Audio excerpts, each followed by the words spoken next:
Sementara itu pemirsa, Komisi Pemilihan Umum menyatakan surat suara pemilu 2024 yang telah dicoblos WNI di Taipei tidak sah.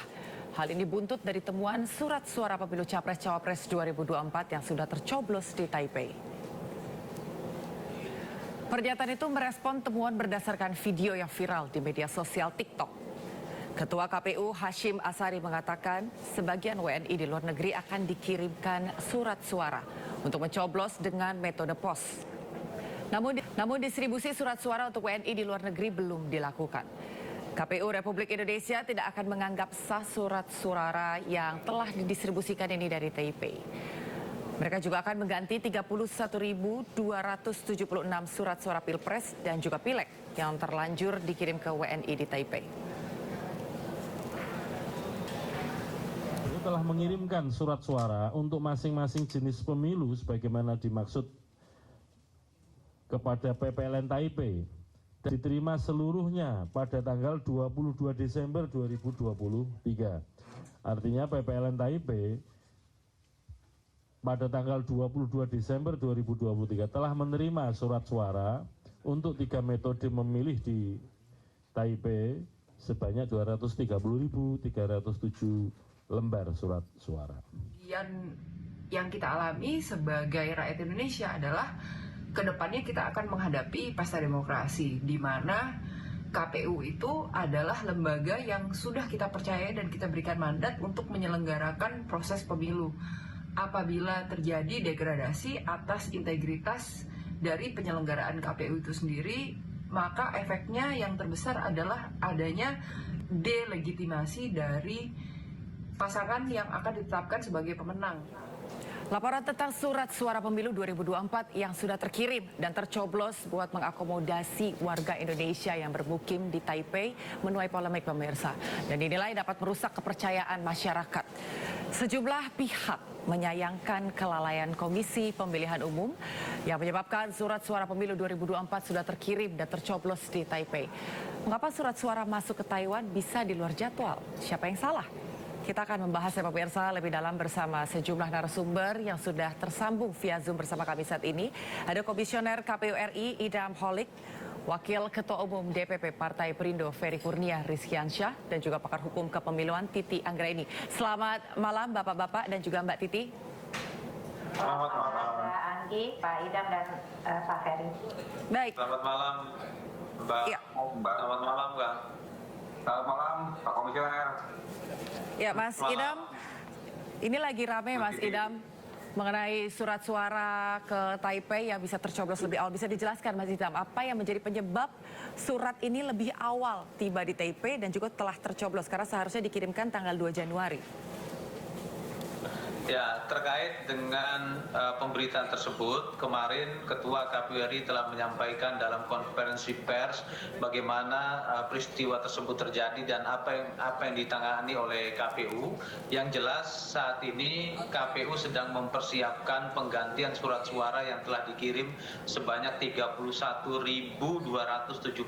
Pengiriman tersebut dilakukan selama 2 kali. Pertama pada tanggal 18 Desember 2023 sebanyak 929 surat suara, baik untuk surat suara Pilpres maupun Pileg Dapil Jakarta 2. Yang kedua dikirim pada tanggal 25 Desember 2023 sebanyak 30.347 surat suara, baik untuk Pilpres maupun Pileg DPR RI Dapil Jakarta 2. Dan kami nyatakan surat tersebut rusak dan andai pun dikembalikan lagi oleh pemilih, maka surat suara tersebut dinyatakan tidak sah.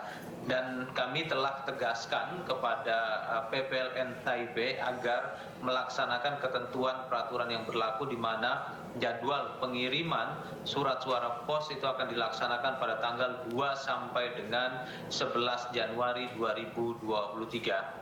Dan kejadian ini hanya terjadi di PPLN Taipei, jadi dari 128 hanya di Taipei saja. Maksud saya ada 127 PPLN lainnya di seluruh dunia yang tidak bermasalah, dalam artian akan berencana melakukan pengiriman surat suara pos sesuai dengan jadwal yang telah KPU tentukan. Sebetulnya kelalaian pendistribusian surat suara ini yang terbilang lebih cepat sebetulnya karena apa, Mas Idam? Setelah kami mendalami ya kepada PPLN Taipei, mereka berpandangan karena khawatir long holiday atau libur yang panjang, Natal dan Tahun Baru, selanjutnya mereka berpikir lebih cepat lebih baik. Kami tegaskan pandangan tersebut tidak tepat dan KPU sudah mengatur jadwal dan kami mempertimbangkan jadwal itu dari berbagai aspek. Insya Allah jadwal yang kami susun itu jika dilaksanakan tidak akan ada masalah dari sisi pengiriman surat suara pos.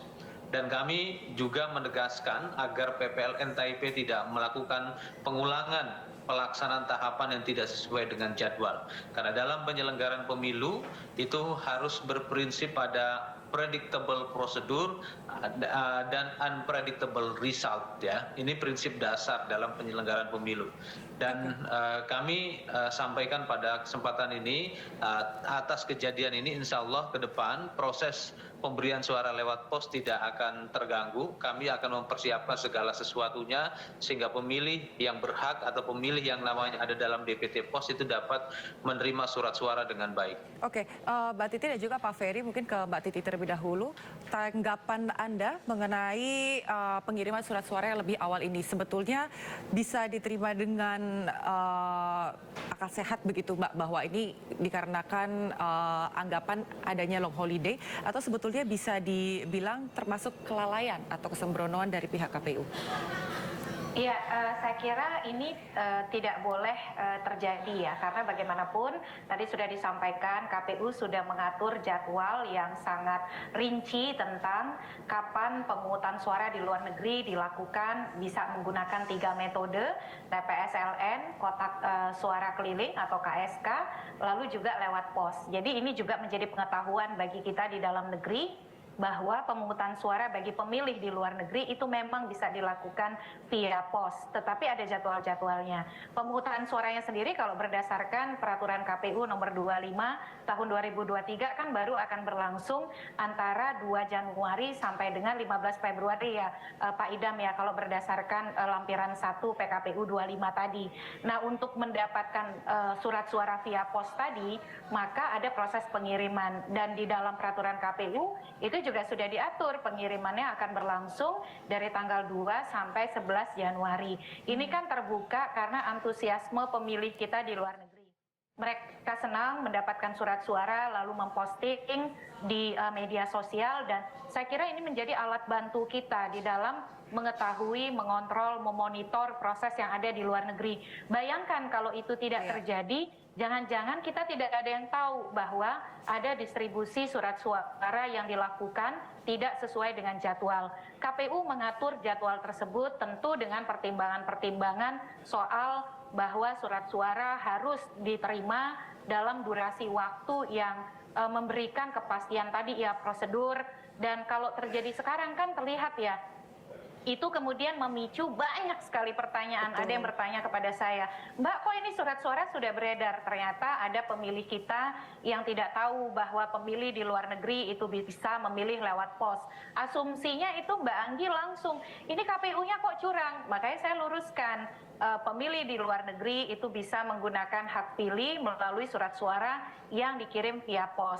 Ini memang ekses di tengah kompetisi yang sangat kompetitif ya. Hal-hal yang tidak diketahui oleh pemilih itu sangat mudah bisa dibelokkan menjadi disinformasi. Oleh karena itu penting bagi setiap petugas penyelenggara pemilu untuk bekerja sebagaimana prosedur yang sudah diatur oleh KPU. Berbagai terobosan, progresivitas itu jangan melampaui mandat yang diterima dari KPU.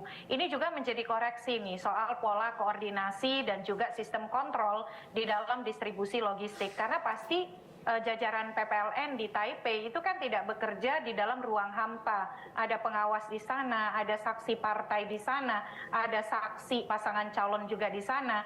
Jadi selain KPU yang harus mengevaluasi internal dan juga memberikan sanksi kepada PPLN yang melanggar aturan, Bawaslu-nya juga perlu mengevaluasi jajaran Bawaslu mereka di Taipei, bagaimana pekerjaan Panwaslu luar negeri di dalam mengawasi proses distribusi logistik. Yang kedua juga dari sisi saksi partai politik dan pasangan calon, apakah mereka terkonfirmasi bahwa akan ada proses distribusi pengiriman surat suara via pos.